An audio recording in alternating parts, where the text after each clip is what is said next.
Morning to all the students. कैसे हैं आप सब? I hope you all are fine. So students, as you know that in the last class we have discussed about the topic that is classification of elements. हमने अपनी last class के अंदर elements की classification के बारे में discuss किया और इसके अलावा जो कुछ साइंटिस्ट के कंसेप्ट हमने डिस्कस करे लाइक डॉबरनियर का ट्राइड हमने डिस्कस किया अपनी लास्ट क्लास के अंदर। इसके अलावा हमने Newlands law of Octave discuss किया अपनी लास्ट क्लास में। ठीक है, ये कुछ साइंटिस्ट के अर्लियर अटेम्प्ट्स थे कि एलिमेंट्स को किस तरीके से एक साथ रखा जाएगा। ठीक है, now today we will discuss about the Mendeleev's concept. तो मेंडलीव्स ने 1869 में, जिसे complete name is Dmitri Mendeleev, इन्होंने अपना जो कंसेप्ट था वो लोथरमियर नाम के साइंटिस्ट के साथ स्टार्ट किया था, but due to some issues इनका कंसेप्ट अलग तरीके से हमारे सामने आया। तो मेंडलीव्स का जो कंसेप्ट था बेटा, मेंडलीव ने 1869 में अपने कंसेप्ट को एक्सप्लेन करने के लिए एक लॉ भी रखा जिसे मेंडलीव्स पीरियोडिक लॉ बोला जाता है। इन्होंने क्या किया बेटा, बहुत से एलिमेंट्स उस समय प्रेजेंट थे, नियर अबाउट 62 to 63 एलिमेंट्स उस समय प्रेजेंट थे। तो उन्होंने इतने एलिमेंट्स को एक साथ, सबसे पहले एक ऐसे यही साइंटिस्ट थे जो नंबर ऑफ एलिमेंट्स को एक साथ सिस्टमैटिक वे में इकट्ठा कर पाए थे। तो इन्होंने एक टेबल बनाई और इन्होंने जो अपनी एक टेबल बनाई उसमें इन्होंने लगभग 8 ग्रुप्स बनाए और एक ऐसा भी ग्रुप बनाया जिसको उन्होंने 0 ग्रुप बोला। ये इस तरीके से रेक्टेंगुलर फॉर्म में इन्होंने अपनी एक टेबल डिजाइन करी और इस टेबल के अंदर इन्होंने लगभग जो इस तरह के मैं आपको 8 वर्टिकल कॉलम बता रही हूं, इन्होंने उन्हें क्या बोला, ग्रुप्स और फैमिलीज की बोला। ग्रुप या बोल सकते हैं वर्टिकल कॉलम्स को फैमिली बोला और ईच ग्रुप, उन्होंने हर ग्रुप को सब ग्रुप में डिवाइड कर दिया, 0 ग्रुप को छोड़कर, क्योंकि 0 ग्रुप के जो एलिमेंट्स थे वो कुछ लेटर ही डिस्कवर हुए। तो ये तो इनकी अजम्पशन के अकॉर्डिंग इन्होंने 0 ग्रुप नाम से यहाँ पर बना के छोड़ दिया था।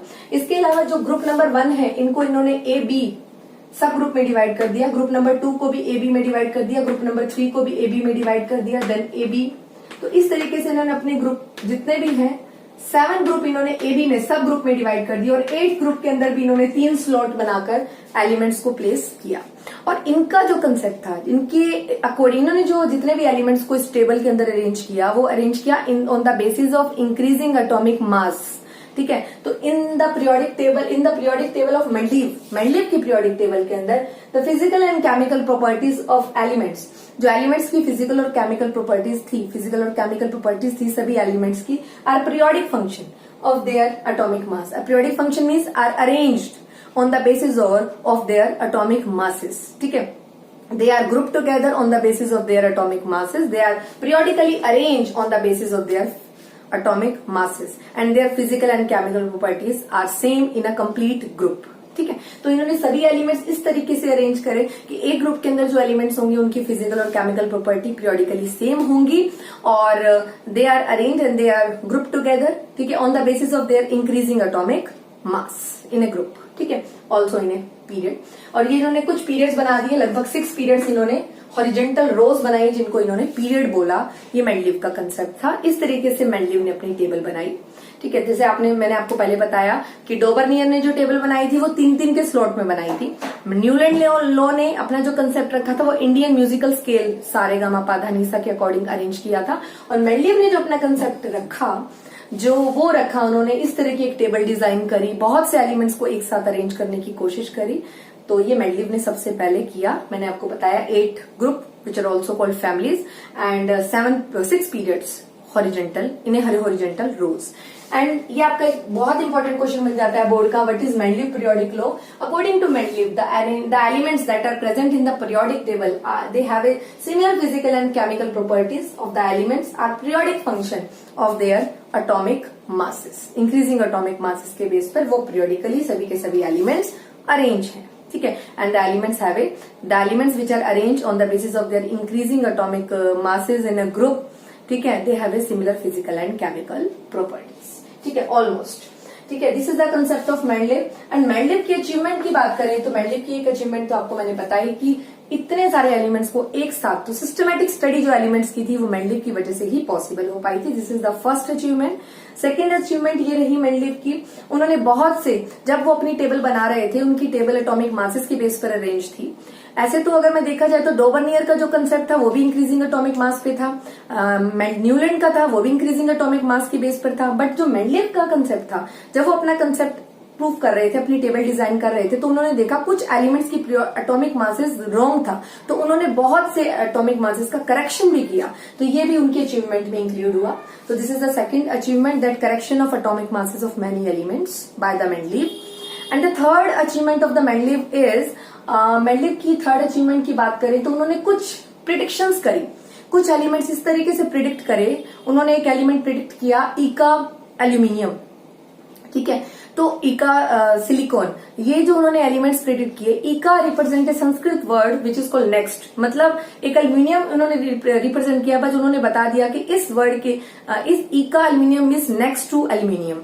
तो बाद में वो एलिमेंट आया, जैसे गैलियम आया, जर्मेनियम आया, तो उनकी जो कुछ प्रिडिक्शंस थी, इन्होंने काफी जगह पर अपनी पीरियोडिक टेबल में खाली स्पेस छोड़ दिया, तो वो जो प्रिडिक्शन के अकॉर्डिंग वो एलिमेंट्स बाद में डिस्कवर भी हुए। तो अचीवमेंट उनकी ये भी रही कि जो उन्होंने प्रिडिक्ट किए थे एलिमेंट्स, वो बाद में प्रूफ भी हुए, वो बाद में डिस्कवर भी हुए। तो this is the achievement of the Mendeleev periodic table. Next बात करते हैं ड्रॉबैक्स की और लिमिटेशंस की। यस, अगर टेबल बनाई है, सबसे पहले यही ऐसे साइंटिस्ट थे जिनकी सबसे बड़ी अचीवमेंट थी कि उन्होंने नंबर ऑफ एलिमेंट्स को एक साथ अरेंज करने की कोशिश की विद सक्सेसफुल वे।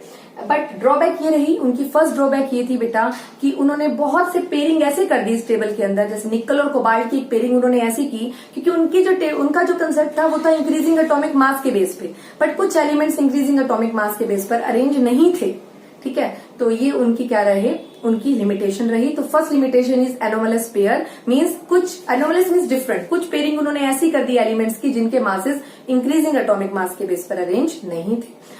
दूसरा इनका लिमिटेशन बनती है, दूसरी इनकी कॉज ऑफ पीरियोडिसिटी, कि एलिमेंट्स अरेंज हैं एटॉमिक मास के बेस पर on the basis of their physical and chemical property, सभी एलिमेंट्स के ग्रुप्स में कॉमन है, but what is the cause behind this. तो उन्होंने कॉज ऑफ पीरियोडिसिटी कि why the elements arrange in a periodic table like this, that कि ये element यहीं आएगा पीरियोडिक टेबल में, ये एलिमेंट ग्रुप 2 में आएगा, ये एलिमेंट ग्रुप 3 में आएगा, तो what is the cause of periodicity doesn't explain by the Mendeleev. Mendeleev ने कॉज ऑफ पीरियोडिसिटी एक्सप्लेन नहीं किया। इसके अलावा उन्होंने बहुत से एलिमेंट, जैसे हाइड्रोजन है, हाइड्रोजन को तो बताया बट हाइड्रोजन के आइसोटॉप्स एक्सप्लेन नहीं करे, तो ये उनकी थर्ड लिमिटेशन बन गई कि उन्होंने बहुत से एलिमेंट्स तो एक्सप्लेन करे on the basis of their atomic masses, but उनके आइसोटॉप्स, जैसे अगर मैं हाइड्रोजन की बात करूं, हाइड्रोजन का 1, हाइड्रोजन के कितने आइसोटॉप्स हैं, 3 है, तो मास, एटॉमिक मास के बेस पर हाइड्रोजन के 3 आइसोटॉप्स है, बट उन्होंने अपनी पीरियोडिक टेबल के अंदर तीनों हाइड्रोजन के आइसोटॉप्स को एक्सप्लेन नहीं करके दिखाया। तो लिमिटेशंस की बात करें तो पहली लिमिटेशन है, उन्होंने आइसोटॉप्स को एक्सप्लेन नहीं किया, उन्होंने अपनी पीरियोडिक टेबल के अंदर कुछ एनोमलस पेयरिंग शो कर दी, उन्होंने कॉज ऑफ पीरियोडिसिटी एक्सप्लेन नहीं किया। तो this are the some limitations of the Mendeleev also. और मेंडलीव की बच्चे, अगर मैं बताऊं हाइड्रोजन की पोजीशन की बात करें तो वो तो आज भी फिक्स नहीं है, तो ये भी हाइड्रोजन की पोजीशन अभी भी हमारी ना तो मॉडर्न मेंडलीव पीरियोडिक टेबल में फिक्स है, ना ही अब मेंडलीव के बाद टेबल बनी थी बच्चे मॉडर्न पीरियोडिक टेबल, ठीक है, जो एटॉमिक नंबर के बेस पर अरेंज है। तो हम अपनी नेक्स्ट क्लास के अंदर जो डिस्कस करने वाले हैं वो एटॉमिक नंबर के बेस पर मॉडर्न पीरियोडिक टेबल को डिस्कस करने वाले हैं, that given by the Henry Moseley, जो हमें हेनरी मोसले ने एक्सप्लेन की है, ठीक है। तो बट आप उस पीरियोडिक टेबल के अंदर भी यही लिमिटेशन एक बन जाती है कि उस पीरियोडिक टेबल में हाइड्रोजन की पोजीशन अभी तक फिक्स नहीं है, तो करेक्ट पोजीशन ऑफ हाइड्रोजन अभी भी अवेलेबल नहीं है, ना तो मॉडर्न की पीरियोडिक टेबल में है जो हम इससे नेक्स्ट पढ़ेंगे, ना ही मेंडलीव की टेबल के अंदर है, ठीक है। तो अब आपको पता लगा मेंडलीव का कंसेप्ट, उन्होंने इन्हें complete name is Dmitri Mendeleev 1869 में अपना एक कंसेप्ट रखा, एलिमेंट्स को किस तरीके से अरेंज किया, 8 ग्रुप बनाए, ग्रुप्स को उन्होंने फैमिलीज भी बोला, कुछ पीरियड्स बनाए, लगभग 6 पीरियड्स बनाए, एक 0 ग्रुप बनाया, यहाँ पर बाद में नोबल गैसेस भरी गई, ऐसी गैसेस जो कि रिएक्ट नहीं करती। उसके बाद उन्होंने अपने कंसेप्ट का एक लॉ बना दिया जिसे मेंडलीव पीरियोडिक लॉ बोला गया। उसके बाद उनकी काफी अचीवमेंट्स रही, अचीवमेंट हमने 1 बाय 1 डिस्कस करी कि वो एक ऐसे साइंटिस्ट थे जिन्होंने systematic study of elements possible की, ठीक है, और इन्होंने बहुत से एटॉमिक मास जो गलत थे एलिमेंट्स उनका करेक्शन में हेल्प करी। तो these are the achievement of Mendeleev periodic table. And next the drawbacks ये रही कि बहुत से एनोमलस पेयर ऐसे बना दिए उन्होंने अपनी पीरियोडिक टेबल में। मैंने आपको एक एग्जाम्पल बताया है निकल और कोबाल्ट का, जो कि उनकी टेबल के अंदर आज भी करेक्ट फॉर्म में अरेंज नहीं है, इंक्रीजिंग एटॉमिक मास के बेस पर अरेंज नहीं है। दिस इज द लिमिटेशन और drawback of the Mendeleev periodic table. And one more is the cause of periodicity, उन्होंने एक्सप्लेन नहीं किया है, हाइड्रोजन के आइसोटॉप्स की पोजीशन एक्सप्लेन नहीं की है। तो some limitation and some drawbacks are also called anomalies also in the Mendeleev periodic table.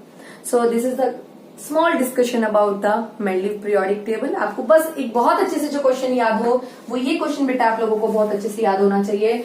What is Mendeleev periodic law? So what is Mendeleev periodic law? The physical and chemical properties of elements that are present in this table. ठीक है, आज की जो table है उसका view ये है बेटा, ये मॉडर्न पीरियोडिक टेबल लगी हुई है, ये देखिए। बट अब ये जो टेबल मैंने शॉर्ट फॉर्म में डिजाइन करी है ये है हमारी मेंडलीव पीरियोडिक टेबल। तो the physical and chemical properties of elements are periodic function of their atomic masses. The elements arrange on the basis of increasing atomic masses. ठीक है, इतना आप लोगों को पता होना चाहिए। So this is the short view of the Mendeleev periodic table. यही बात करते हैं अगर हम मॉडर्न पीरियोडिक टेबल की बात करें, this is also called long form periodic table, और जो कि हेनरी मोसले ने दी थी, उस टेबल को मेंडलीव की टेबल से बहुत ज्यादा हेल्प मिली थी, क्योंकि यही ऐसे साइंटिस्ट है मेंडलीव जिन्होंने बहुत से एलिमेंट्स को एक साथ गैदर किया था, इकट्ठा किया था। अगर मैं यही बात करूं बच्चे हमारी किसकी, मॉडर्न पीरियोडिक टेबल की, तो जो मॉडर्न पीरियोडिक टेबल है वो कुछ इस तरीके से रिप्रेजेंट होती है। इस तरीके से देखिए, इस तरीके से अरेंज होती है मॉडर्न पीरियोडिक टेबल। ठीक है, ये व्यू है मॉडर्न पीरियोडिक टेबल का, जिसमें S block, P block, D block और नीचे एफ ब्लॉक, 4 ब्लॉक प्रेजेंट हैं। और 1 2 3 4 5 6 7 8 9 10 11 12 13 14 15 16 17 18 ग्रुप्स हैं वर्टिकली, और 7 पीरियड है, 7 पीरियड्स हैं, 1 2 3 4 5 6 और ऊपर एक पीरियड है 7। ठीक है, 7 पीरियड है हमारी मॉडर्न पीरियोडिक टेबल के अंदर। याद कर लीजिए 7 पीरियड है मॉडर्न पीरियोडिक टेबल में। इस तरीके से 7 पीरियड है हॉरिजॉन्टल, 18 ग्रुप हैं वर्टिकली, 4 ब्लॉक है SPDF. This is the modern periodic table. और modern periodic table, modern periodic law और मेंडलीव पीरियोडिक लॉ में बहुत ज्यादा डिफरेंस नहीं है। इसमें क्या है, physical and chemical properties, chemical properties of elements are periodic function of their atomic number. इसमें जितने भी एलिमेंट्स हैं वो इंक्रीजिंग एटॉमिक नंबर के बेस पर अरेंज है। ठीक है, तो याद रखना है आप लोगों को, मॉडर्न पीरियोडिक टेबल में ग्रुप कितने हैं 18, पीरियड कितने हैं बेटा 7, ब्लॉक कितने हैं 4। ग्रुप नंबर 1 को, ये पहला ग्रुप है यहाँ पर, ग्रुप नंबर 1 को बोलते हैं alkali earth metal. Group number 2 को बोलते हैं alkaline earth metal. Group number 2 को बोलते हैं alkaline earth metal. Group number 18 को बोलते हैं बेटा नोबल गैसेस। ग्रुप नंबर 17 को बोलते हैं हेलोजन्स। ये बातें कुछ आपको पता होनी चाहिए। ठीक है, इतना आप लोगों को पता हो। और this is the modern periodic table and this is the Mendeleev periodic table. ठीक है, और मॉडर्न पीरियोडिक टेबल में कोई सब ग्रुप नहीं है, सभी 18 ग्रुप हैं, वर्टिकली प्रेजेंट है। याद कर लीजिए, ग्रुप 18 है टोटल, पीरियड 7 है, ब्लॉक 4 है, एसपीडीएफ। फर्स्ट ग्रुप को अल्कली अर्थ मेटल कहते हैं, ग्रुप नंबर 2 को अल्कलाइन अर्थ मेटल कहते हैं, ग्रुप नंबर 18 को नोबल गैसेस बोलते हैं, ग्रुप नंबर 17 को हेलोजन्स बोलते हैं मॉडर्न पीरियोडिक टेबल में। और मॉडर्न पीरियोडिक लॉ क्या है, all the physical and chemical properties of elements are periodic function of their atomic number. तो अचीवमेंट बहुत सारी रही है इस टेबल की, सिस्टमैटिक स्टडी की है इस टेबल ने भी। ठीक है, बट ड्रॉबैक और लिमिटेशन भी बहुत रही हैं। ड्रॉबैक और लिमिटेशन ये रही है मॉडर्न पीरियोडिक टेबल की कि हाइड्रोजन की पोजीशन आज भी फिक्स नहीं है कि वो अल्कली ग्रुप में आएगा या ग्रुप नंबर 17 में आएगा, क्योंकि उसकी प्रॉपर्टी, हाइड्रोजन की प्रॉपर्टी दोनों से मैच करती है। तो this is the limitation of modern periodic table. And one more limitation of the modern periodic table is, यहाँ पर बेटा 2 एलिमेंट है, लेंथेनम और एक्टिनम, और उनके कुछ एलिमेंट्स नीचे प्रेजेंट हैं, लेंथेनोइड्स और एक्टिनोइड्स। उनकी पोजीशन यहाँ भी है, डी ब्लॉक के अंदर भी है और नीचे एफ ब्लॉक के अंदर भी है। तो लेंथेनोइड्स और एक्टिनोइड्स की पोजीशन भी फिक्स नहीं है।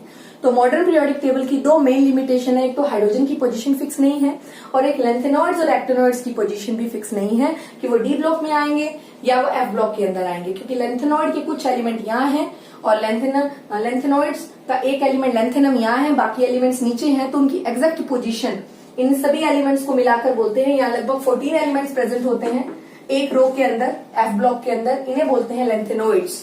ठीक है, तो उनकी लेंथेनोइड्स और एक्टिनोइड्स की पोजीशन अभी भी फिक्स नहीं है। This is the limitation of modern periodic table. एक बात को मैं आपको और बता दूं, इस तरीके से एलिमेंट को रिप्रेजेंट करते हैं, इस जेड को एटॉमिक नंबर बोलते हैं और ए को मास बोलते हैं। मैं एक छोटा सा रिप्रेजेंटेशन आपको करके दिखा रही हूँ। ये एक्स है, यहाँ कोई भी एलिमेंट है, जैसे एन है, आपने 9th क्लास में पढ़ रखा है, ये सोडियम है, एटॉमिक नंबर 11 है और मास नंबर 23 है। तो this is the small representation of an element.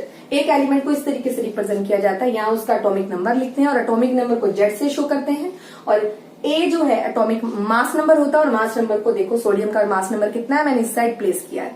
ये आपको पता होना चाहिए कि एक एलिमेंट किस तरीके से रिप्रेजेंट किया जाता है। ठीक है, सो स्टूडेंट्स, आज के लिए इतना ही। Do your work in a neat and clean way and regularly.